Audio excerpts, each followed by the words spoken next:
Merci Florence pour ta réponse.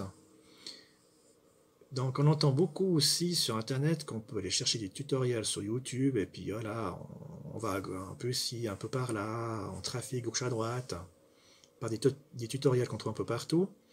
Mais est-ce que c'est vraiment vrai? Est-ce qu'on peut vraiment se débrouiller avec des tutoriels en cherchant dans diverses sources sur Internet?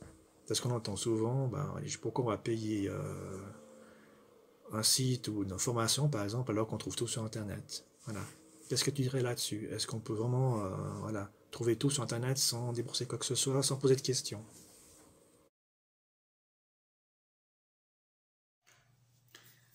Alors, est-ce qu'on peut créer un site WordPress avec des tutoriels trouvés sur YouTube? Alors, si j'ai un petit peu répondu à la question,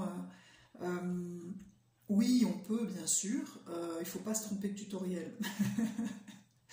Et puis, le problème avec ça, c'est que... en fait, le problème avec WordPress, c'est que vous pouvez mettre des extensions et qu'elles ne sont pas compatibles avec votre thème ou entre elles. Et du coup, ça va créer un bug. Le bug, si on n'est pas à l'aise, ça peut vite être paniquant. Donc moi, ça m'est arrivé. C'est pour ça qu'à un moment, quand j'ai décidé de me lancer, je me suis dit, je fais carrément une bonne formation et j'apprends les choses bien.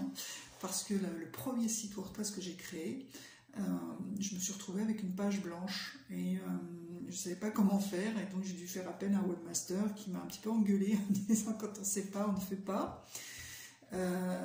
Oui, on peut.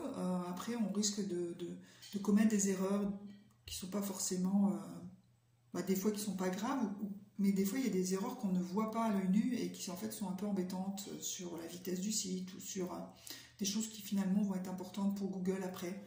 Et puis voilà. Donc oui, on peut c'est tout à fait possible. Et au risque de commettre des erreurs. Il y a aussi des groupes Facebook dans lesquels il y a des bons conseils parfois et aussi parfois des grosses bêtises qui sont partagées. Donc voilà, on peut le faire, tout à fait. Mais je pense que si on veut vraiment un site professionnel, il faut mieux se former ou le faire faire. Voilà, enfin moi c'est mon point de vue.